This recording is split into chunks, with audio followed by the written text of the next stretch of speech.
Today on FlyWire, we're going to talk about the fatal accidents that we had in general aviation in 2020. Is it getting better or is it getting worse? Or is it just staying the same? One thing is for sure, we don't invent new ways to crash. So stick with us on FlyWire.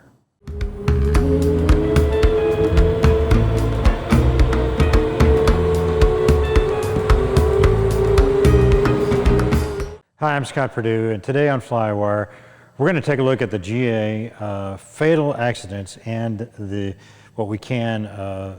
actual number of accidents that weren't fatals as well for 2020 for the whole range. Maybe we can figure out why we crash. One of my favorite authors, Mark Twain, once said that there are lies, there are damn lies, and statistics. Hopefully, we're going to pull some insights from these statistics to focus our training in flying for 2021. The 2020 statistics are thanks to Dan Greider and Brenda Clemens. They recorded every accident as it happened throughout the year, and I'm going to compare it to AOPA's Air Safety Institute data. One caveat is that I'm not going to talk about accident rates per 100,000 hours. That accident metric is used effectively in the military and in Part 121, 135 world, because they track hours flown every year very closely. In the GA world, hours flown per year is a pure guess. It's based on reports from medicals, the number of gallons of avgas sold, and other proxies like that. It may be an educated guess, but the error rate, in my view, makes it meaningless, which is too bad. It'd be nice to use that number, but there you are.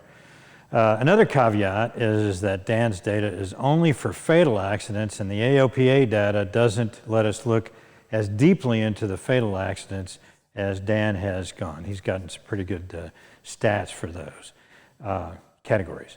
A couple of alibis here is that I'm not going to look at, I'm only going to look at fixed wing accidents, and there seem to be discrepancies in the data as reported in various sources, and frankly, I'm too lazy to comb out the data myself. So I think we can pull the important lessons from what we have. And if you'd like to delve deeper, I suggest you go to dangreider.com and download his database, and you can look at it, and you can have a link to an app to analyze it as well, or you can go to aopa.org and look at the safety and training for the null report.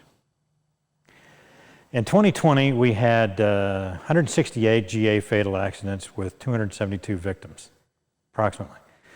This compares to 2019 with about 210 accidents for 307 victims. This shows quite a decline year over year. So what's really behind that decline? Are we, as pilots, doing things better? Or are we flying less and therefore we're less exposed to the accidents? So that's an interesting question and one that's hard to come to grips with. To be fair, it's one reason why it takes so long for the null report to publish a final report. It takes like 2 to 3 years. So good on the OPA for putting the preliminary 2020 data out there for us to look at. For another, it would be very nice to have a comparison against actual flying done, but we still need a metric to measure against. And if we look at the average number of GA airplanes registered in the US, for the last 5 years, it's been pretty close to 212,000. This holds within 0.2% per year for that 5-year period. So the analysis proxy I'm going to try to use today is the accident rate per airframe, and then compare that with the fatal accidents over accidents as a whole. By using a metric of comparing airframes involved in accidents versus the total airframes, we can see that about 0.5% of the fleet is involved in an accident every year. It's pretty constant for that 5-year period. The chart shows us that the accident airframe rate is very close to constant, with 2019 and 2020 showing a trend down. But the interesting thing is that the first 3 years of this period, the fluctuations per year were less than 1%, 1 percentage point, and the fatal rate per accident and then the last 2 years, that rate has jumped 3 percentage points, meaning that the fatal accidents have actually increased when compared to the GA fleet as a whole. The sheer number of accidents has gone down, but the fatalities have gone up as a percentage of those accidents.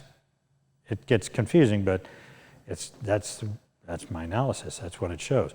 So whether you believe the downturn in gross accidents and fatalities is a result of pilots doing better or the decline is due to fewer hours flown and therefore lower exposure to accidents, well, you make the judge yourself.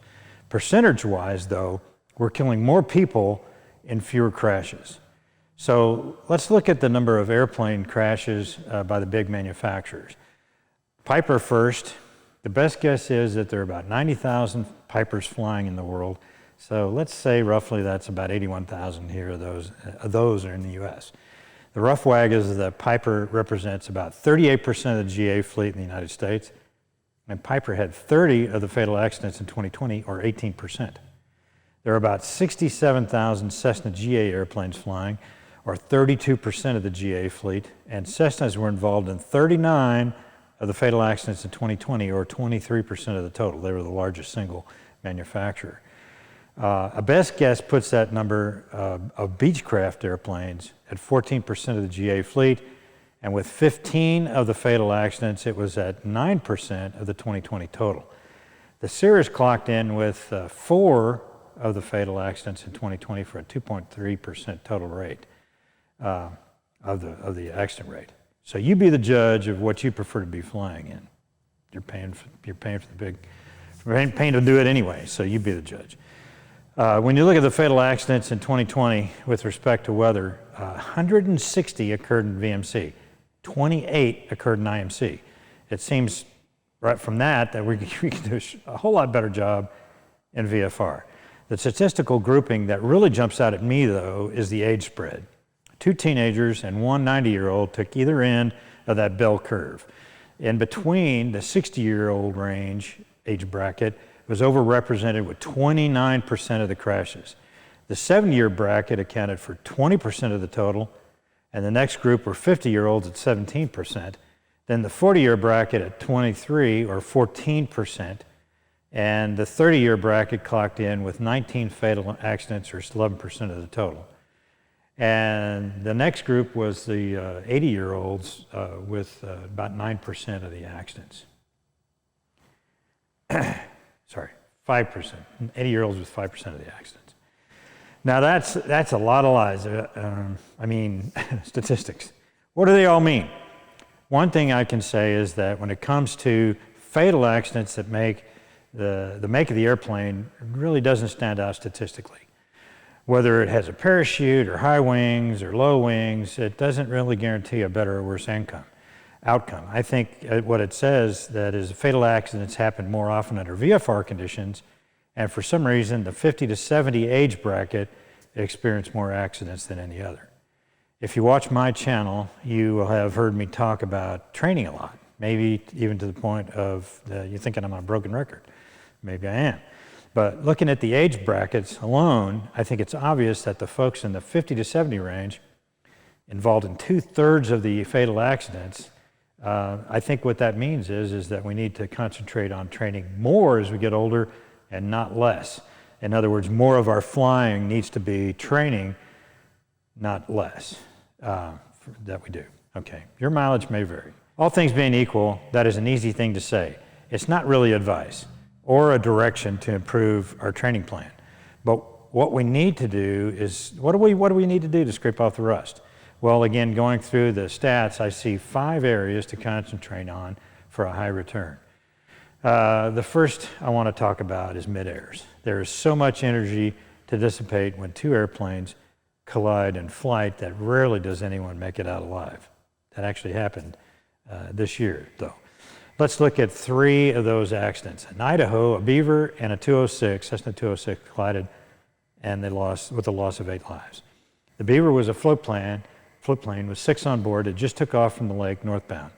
At 800 feet, it collided with the Cessna 206 southbound with 2 on board. And you got to ask yourself, why was that 206 cruising on a cross country? Because it was a fairly long cross country. Why was he cruising at 800 feet over that lake? Was he looking at the pretty view? It was obvious, though, he wasn't looking for airplanes. What a shame. The next big loss involved another float beaver taking off from Alaska, an Alaska lake to ferry fishermen to a remote spot. It was hit by a PA-12 just after the wing. He was flying kind of north this way, and the PA-12 hit him. A few minutes after takeoff of the beaver, killed 7. There's a lot to unpack on this accident, so I'm going to wait for another video to do that. Finally, a Cessna Skywagon tried to land on a Piper Super Cub taking off from a gravel strip in Alaska, and those had survivors in that midair. Those guys, and if these guys had ADSB, it probably wouldn't have made a difference, given where the impacts occurred. See and avoid, remember that one? Heck, even see and avoid is applicable in IFR. It's the #1 rule. Be prepared to see the other guy. He may be trying to kill you. There are 4 big areas we need to concentrate on. Okay, mechanical issues accounted for just under 12% of all fatal accidents. What does that tell us? Well, you do the maintenance, keep inspecting your airplane to find the thing that's going to come apart and try to kill you.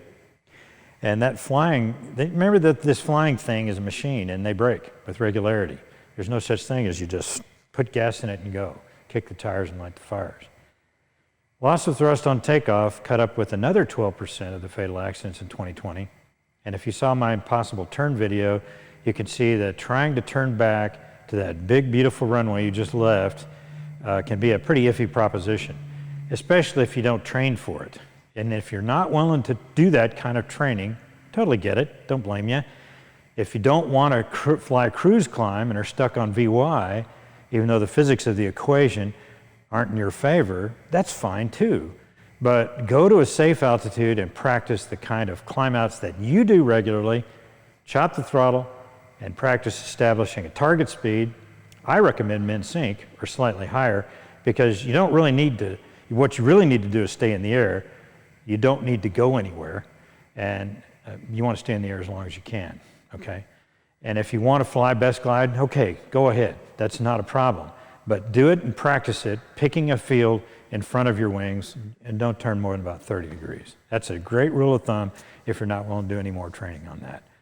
Pick a spot and land on it. It all comes up in a hurry, and you're going to see that when you do practice this a couple of times. There's no time to recover from a stall spin at that altitude. If it happens for real, pick a place to land, fly the airplane, and worry about the plane later. Land, best you can. What can I say in this short video about terrain collision? I got a video planned for that coming up soon, so essentially awareness of where you are and how high the ground is around you is paramount. I'd say not hitting anything attached to the ground should be high on your priority list. More to come on this one. The big bugaboo here in the accidents, from my perspective, is the loss of speed awareness. This category accounted for fully 22% of all fatal accidents, and it was the biggest single fatal category. It's not really about being too fast or about being slow. The thing really is how much you are asking the wing to do at any particular time. You do that by pulling the elevator. You don't have to, if you don't have the energy to do what you're demanding, then you're asking for it. Now remember, physics rules here. Don't forget that. It doesn't matter who you are or how many hours you have. If you ask too much of the wing at the wrong time, you will stall. It's a matter of feel. The Germans have a perfect word for it. Fingerspitzengefühl. Fingerspitzengefühl. It means roughly fingertip feeling, meaning that an intuitive flair or instinct, great situational awareness, and the ability to respond appropriately. Well, you don't get that from your DNA. You don't get it from, well, where do you get it? You get it from training, from experience, and over again. You get it from practice. Gotcha, training again. That's my overview of the 2020 statistics compared to the previous years. Lies or not, I think they tell us that we're not doing as well as it looks on the surface. I'm going to do a more in-depth review of the 2020 Bonanza accidents to see what we can learn from them as well, both the accidents and the fatals, and then a couple of the other videos I mentioned. So stay tuned. I hope you liked the video and you can take away something valuable from this training. The foot stomper on that one. As for me, my goal is to not be a statistic. If you like the video, hit subscribe and like. If you don't like it, well, I dare to tell me why. Maybe I can fix it. You can subscribe by hitting the button down there, and it looks like something like that.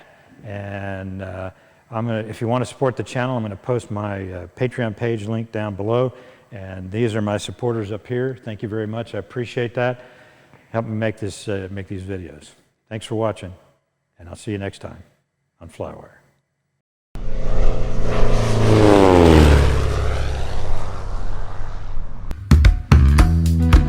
Click this link for the latest upload. Click this link for whatever YouTube thinks you ought to watch. Or you can click this link to subscribe. Thanks for watching.